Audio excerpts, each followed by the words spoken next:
사도신경으로 신앙 고백 드림으로 새벽 예배 시작합니다. 전능하사 천지를 만드신 하나님 아버지를 내가 믿사오며 그 외아들 우리 주 예수 그리스도를 믿사오니 이는 성령으로 잉태하사 동정녀 마리아에게 나시고 본디오 빌라도에게 고난을 받으사 십자가에 못 박혀 죽으시고 장사한 지 사흘 만에 죽은 자 가운데서 다시 살아나시며 하늘에 오르사 전능하신 하나님 우편에 앉아 계시다가 저리로서 산자와 죽은 자를 심판하러 오시리라. 성령을 믿사오며 거룩한 공회와 성도가 서로 교통하는 것과 죄를 사하여 주시는 것과 몸이 다시 사는 것과 영원히 사는 것을 믿사옵나이다. 아멘. 이 아침에 우리에게 주시는 하나님의 말씀은 요한복음 21장 15절에서 마지막 25절 말씀까지입니다.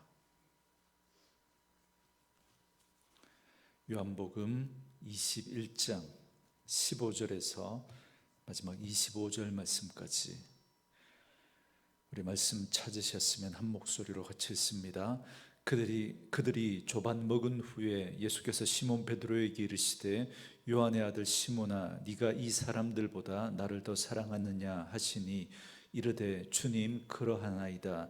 내가 주님을 사랑하는 줄 주님께서 아시나이다. 이르시되 양을 먹이라 하시고 또 두 번째 이르시되 요한의 아들 시몬아 네가 나를 사랑하느냐 하시니 이르되 주님 그러하나이다.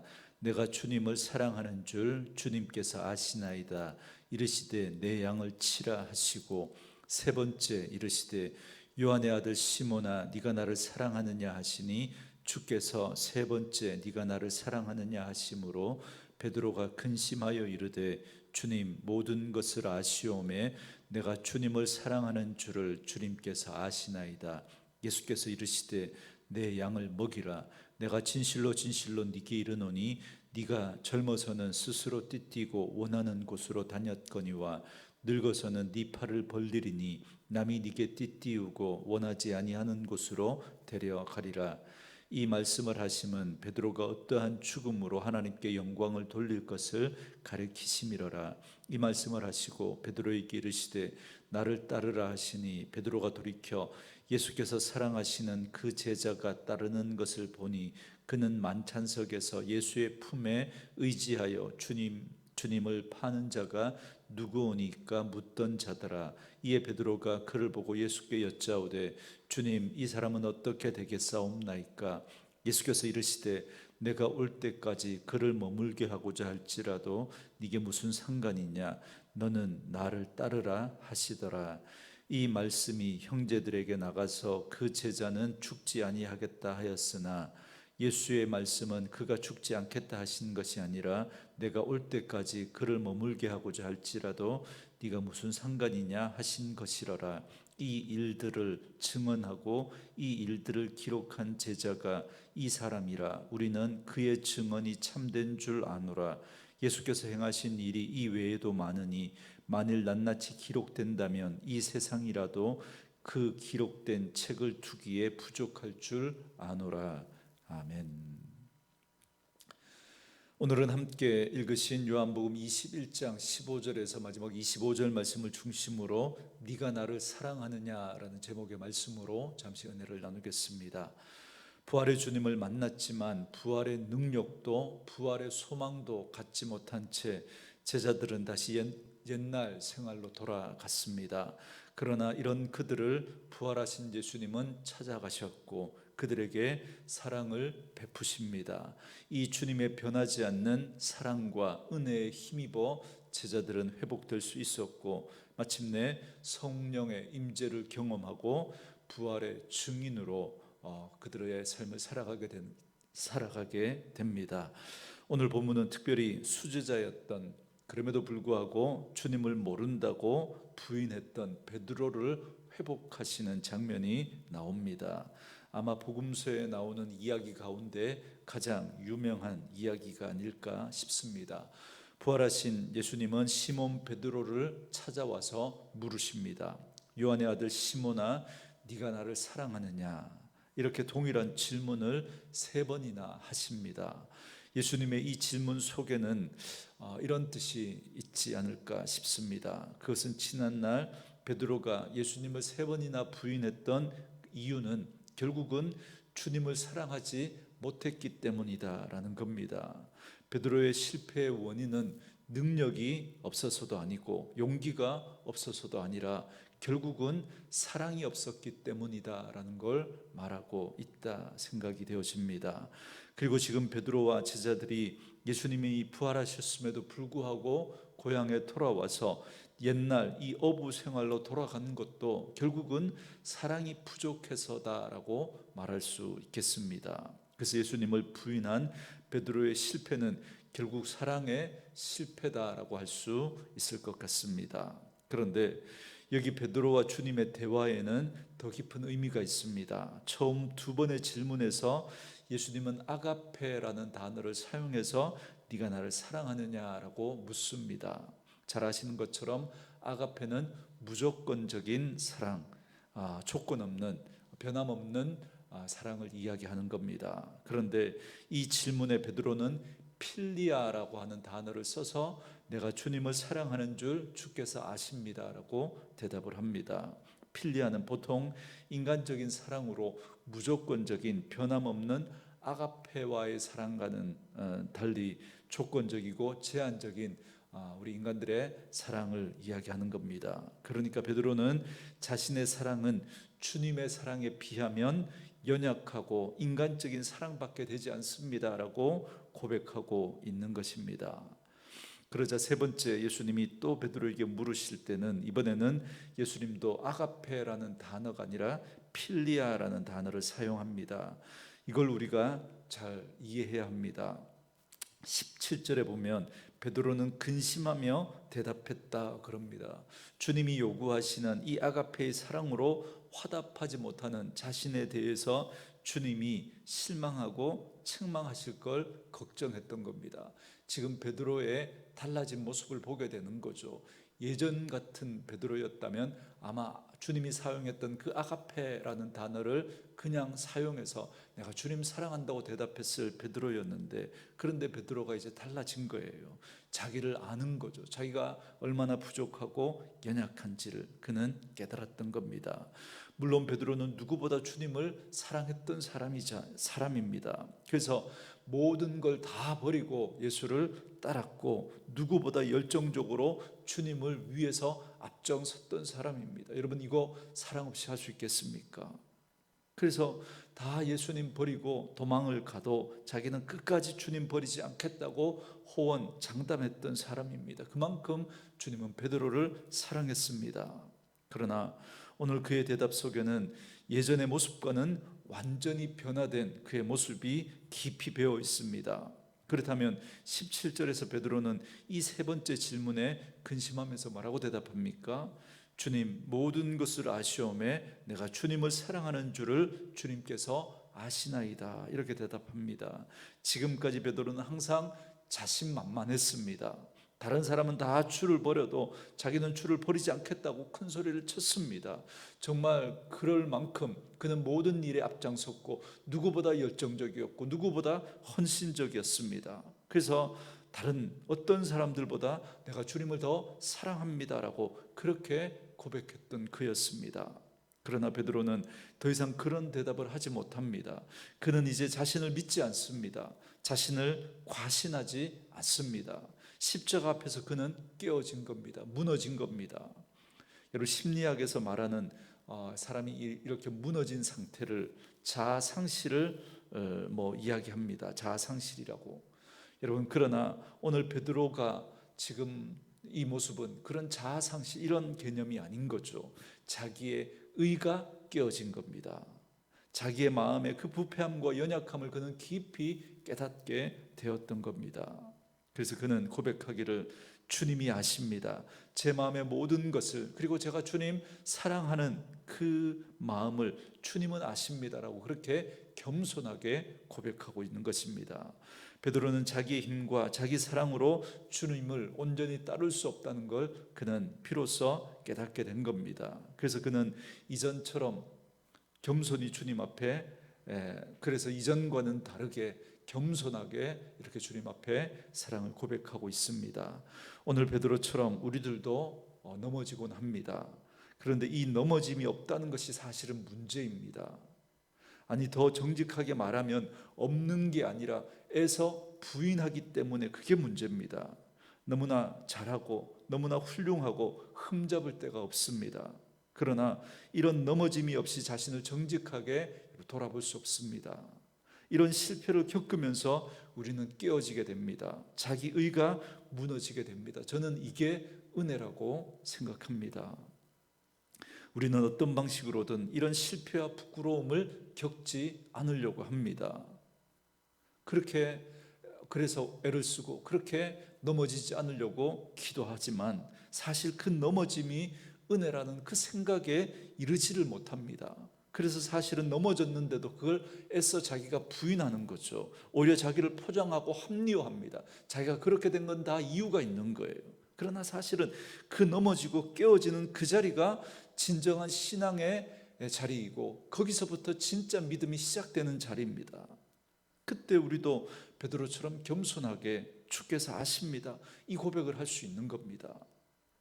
비로소 우리 가운데 주님이 일하시는 걸 우리가 깨어지고 우리가 낮아지고 우리가 빈그릇 되어질 때 그때 주님이 비로소 우리 가운데 일하실 수가 있는 겁니다. 저는 말씀으로 이 하루를 시작하는 저와 여러분에게 이 은혜가 있기를 주의 이름으로 축원합니다. 애써 포장하려고 하고 애써 합리화하려고 할 필요가 없습니다. 여러분, 그걸 인정하셔야 됩니다. 거기서부터 진짜 하나님이 우리 가운데 일하실 수 있기 때문에 그렇습니다. 그래서 이제 예수님은 베드로에게 사명을 주십니다. 네가 나를 사랑하느냐? 내 양을 먹이라, 이렇게 말씀하시죠. 그렇게 자신만만하던 베드로가 주님 앞에 무너지고 주님의 사랑의 그 깊이와 은혜와 넓이를 깨닫게 되니까 주님은 그에게 사명을 주십니다. 여기서 우리 몇 가지 또 중요한 또 신앙의 원리를 또 우리가 찾을 수 있는데요. 먼저 주님을 사랑하는 것은 주님의 양을 사랑하는 것입니다. 여러분, 이 둘은 절대 분리되지 않습니다. 주님을 사랑하지만 맡겨주신 영혼은 사랑하지 못하겠다라고 말할 수가 없는 겁니다. 주님은 자신을 믿는 사람들, 그 주님의 양들을 위해서 십자가에 달려 죽으셨습니다. 그렇다면 주님을 사랑한다면 이제 그 주님께서 우리에게 맡겨주신 그 영혼들을 우리가 사랑하고 그 양을 돌봐야 하는 거죠. 또한 주님은 내 양을 치라라고 그렇게 말씀을 하십니다. 다시 말하면 베드로의 양이 아니라 예수님의 양이라는 것입니다. 오늘날 목회자들이 꼭 명심해야 할 말씀입니다. 성도를 자기의 양으로 삼으려고 하면 안 됩니다. 그러나 그건 잘못된 거죠. 내 양이 아니라 주님의 양이기 때문에 그렇습니다. 우리는 이 사실을 명심하고 또 명심해야 합니다. 그리고 마지막으로 주님은 내 양을 먹이라고 하셨는데 바로 목양의 방법을 말씀하십니다. 목양의 방법은 다른 것이 아니라 말씀을 먹이는 것입니다. 예수님은 이 말씀을 하시고 18절에 보면 나를 따르라고 하십니다. 주님의 양을 먹이는 것이 주님을 따르는 일이다라는 걸 분명하게 말씀해 주고 있는 것입니다. 그리고 이건 저 같은 목회자들이나 일부 헌신된 그런 사람들에게만 해당되는 말씀이 아니라 예수님을 주로 고백하는 모든 사람들에게 여러분 동일하게 해당되는 말씀입니다. 그래서 주님의 일이란 다른 것이 아니라 우리에게 맡겨주신 그 영혼들을 돌보고 섬기는 그 일이 하나님께서 우리에게 맡기신 일이고 그게 사명입니다. 그런데 예수님은 자신을 따를 때 한 가지 경고를 주십니다. 18절 말씀에 내가 진실로 진실로 네게 이르노니 네가 젊어서는 스스로 띠띠고 원하는 곳으로 다녔거니와 늙어서는 네 팔을 벌리리니 남이 네게 띠띠우고 원하지 아니하는 곳으로 데려가리라 그럽니다. 되게 우리는 이 말씀을 주님을 따르는 데 있어서 굳은 각오와 헌신과 결단을 하고 주님을 따라야 한다, 죽을 각오를 하고 그렇게 따라야 한다, 이런 말씀으로 듣고 그렇게 이해를 합니다. 물론 맞습니다. 그러나 예전에도 베드로에 대한 인물 설교를 하면서 말씀을 드렸지만 저는 이 말씀을 묵상하면서 깨닫게 되는 게 뭐냐면 우리가 복음서를 통해서 만나는 베드로의 모습은 자충우돌 하면서 어디로 튈지 모르는 베드로의 모습이었습니다. 그런 그의 모습의 밑바닥에는 뭐가 있었느냐면 자기가 있었습니다. 자기가 하고 싶은 말은 담아놓지 못합니다. 다 해야 직성이 풀립니다. 자기가 하고 싶은 건 누가 뭐라고 해도 해야 합니다. 다른 사람 신경 쓰지 않고 하고 싶은 건 다 해야 직성이 풀립니다. 가고 싶은 곳에는 가야 직성이 풀리는 그런 베드로였습니다. 그래서 예수님께서 십자가를 지고 끝내는 죽으셔야 한다고 그렇게 말씀하시니까 그 예수님 붙들고 이렇게 꾸짖으면서 이야기하지 않습니까? 절대 그럴 수 없다고. 자기 생각하고 예수님의 생각하고 충돌이 되면 예수님을 꾸짖어서라도 자기 생각에 맞추려고 했던 베드로였습니다. 그러나 그런 베드로가 자기의 의가 깨어지고 자기를 부인하게 됩니다. 그리고 오순절 성령 강림 이후에 사도행전에서, 그리고 특히 베드로 전후서를 통해서 만나는 그 베드로는 이런 복음서에서 우리가 만났던 베드로와는 전혀 다른 완전히 바뀐 베드로의 모습을 우리는 보게 됩니다. 베드로 전후서에 나오는 말씀들을 보면 만일 누가 말하려면 하나님의 말씀을 하는 것 같이 하고 누가 봉사하려면 하나님이 공급하시는 힘으로 하라, 그런 말을 합니다. 그러므로 너희가 더욱 힘써 너희 믿음의 덕의 지식을, 지식의 절제의 인내를, 인내의 경건의 형제 우애에 사랑을 다하라, 이런 말을 지금 베드로가 하고 있습니다. 복음서에서는 도저히 상상할 수 없었던 그런 베드로의 모습을 우리는 보게 됩니다. 그의 신앙이 자기 중심에서 이제는 예수님 중심으로, 자기 중심에서 이제는 다른 사람 중심으로 바뀌어져 있는 베드로의 모습을 보게 되는 겁니다. 여러분, 바울도 마찬가지죠. 바울도 자기가 맞다고 하는 것, 무슨 일이 있어도 그렇게 해야 됩니다. 칼 같은 사람이었습니다. 그러나 우리가 그 베드로가 점점 그 사역의 마지막에서 그가 보게 되는 베드로의 모습은 자기가 없습니다. 헬라인에게는 헬라인에게, 유대인에게는 유대인에게 맞추려고 했던 그의 모습, 어린아이들에게는 어린아이들에게, 지식 있는 사람에게는 지식 있는 모습으로 어떻게든 그 사람들에게 맞추어 가려고 했던 그런 베드로의 모습, 바울의 모습을 보게 되는 겁니다. 그래서 오늘 예수님께서 이렇게 말씀하시잖아요. 그는 젊어서는, 복음서에서 만나는 그의 모습은 이 말이죠, 스스로 띠뛰고 원하는 곳으로 다녔던 그의 모습이지만, 그러나 늙어서는 자기의 의가 깨어지고 자기를 부인하고 성령을 체험하고 난 이후에는 네가 팔을 벌리리니 남이 네게 띠띠우고 원하지 아니하는 곳으로 데려가는 그런 삶을 살게 될 것이다 라고 말씀해 주고 있는 겁니다. 사랑하는 성도 여러분, 예수를 믿는 우리의 믿음에 자기 부인이 없으면 그 믿음은 자기 신념에 불과하고, 그 예수는, 그 하나님은 자기 신념이 만들어낸 우상에 불과하다라는 사실을 여러분 다시 한번 꼭 명심할 수 있게 되기를 주님의 이름으로 축원합니다. 그런데 그리스도를 따를 때 또 조심해야 될 것이 있습니다. 주님의 말씀을 듣던 베드로는 뒤에서 주님을 쫓아오는 제자 요한을 보게 됩니다. 20절에 보면 베드로는 예수께서 사랑하시는 제자 곧 사도 요한을 보고는 그는 어떻게 될지를 묻습니다. 그러자 예수님은 이렇게 대답하십니다. 내가 올 때까지 그를 머물게 할지라도 네게 무슨 상관이냐 그럽니다. 예수님은 베드로의 말을 일축하시면서 내가 다시 올 때까지 그가 살든 죽든 상관 말고 너는 네 사명에 집중해라, 이렇게 말씀을 합니다. 우리는 다른 사람들을 지나치게 신경 쓰고 살아갑니다. 남의 일에 지나치게 신경 쓰는 사람은 자기의 일을 제대로 하지 않는 사람입니다. 다른 사람 신경 쓰고 비판하다가 나의 신앙을 그르치기가 쉽습니다. 비교를 하다가 보면 엉뚱한 결론이 나오기가 쉽습니다.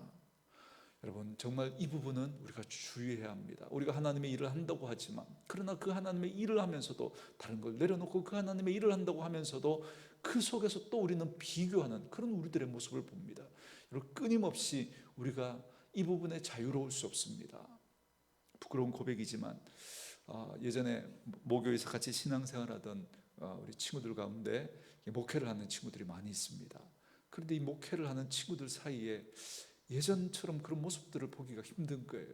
서로 자꾸 비교가 되니까, 그 친구가 하는 목회와 내가 하는 목회가 자꾸 비교가 되니까 주눅 들기도 하고, 또 뭐 비교하면서 또 우쭐하게 하기도 하고, 이런 모습들이 우리 사이에 어떤 그런 모습들이 참 이제는 벽처럼 느껴지는 그런 모습들을 간혹 느낄 때가 있는데, 여러분, 우리가 사역을 하면서 이런 비교하고 자꾸 이렇게 경쟁하는 그런 모습들이 얼마나 여러분 우리의 사역들의 많은 또 부정적인 모습으로 작용하는지 모릅니다. 그렇기 때문에 다른 사람 신경 쓰지 말고 비교하지 말고 여러분 그렇게 우리가 주의 일들을 감당해야 합니다. 자꾸 비교하기 시작하면 어느새 감사도 사라지게 되고 불평하고 원망하는 그런 일들이 생기게 됩니다. 그래서 하나님과 나와의 그 관계 속에 신경 쓰고 다른 것에 또 비교하려고 하는 그런 마음에서부터 우리는 늘 깨어서 그런 우리들의 모습들을 경계해야 합니다. 마지막으로 24절에서 25절은 사도 요한이 추신으로 한마디 더 첨가해 놓은 말입니다. 핵심적인 얘기가 뭐냐면 이것은 참이다라는 거죠. 사도 요한은 자신의 말과 글로는 예수께서 하신 일들을 모두 쓸 수 없지만 자신이 기록한 이 기록은 참되다라고 말하고 있는 겁니다. 그래서 오늘 이 베드로를 찾아오셔서 여전히 그를 사랑하심으로 주님을 향한 사랑을 회복하게 하시고 그에게 사명을 주신 것처럼 예수님은 오늘 우리에게도 놀라운 사랑을 베푸시고 우리에게 사랑을 요구하십니다. 주님은 우리에게 산을 옮길 만한 놀라운 그런 믿음과 변치 않는 뜨겁고 열정적인 그 사랑을 원하시는 게 아닙니다.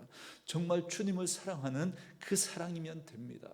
정말 부족하고 정말 연약한 우리들이지만 그러나 정말 주님을 사랑하는 그 사랑이면 됩니다.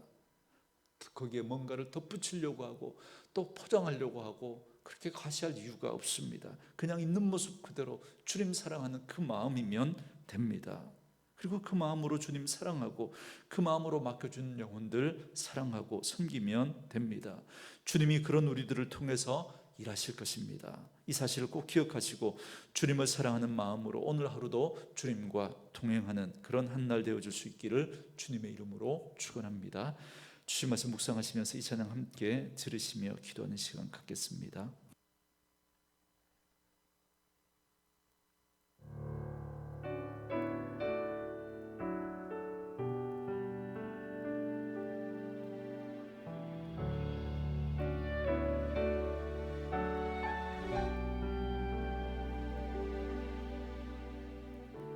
십자가 그 사랑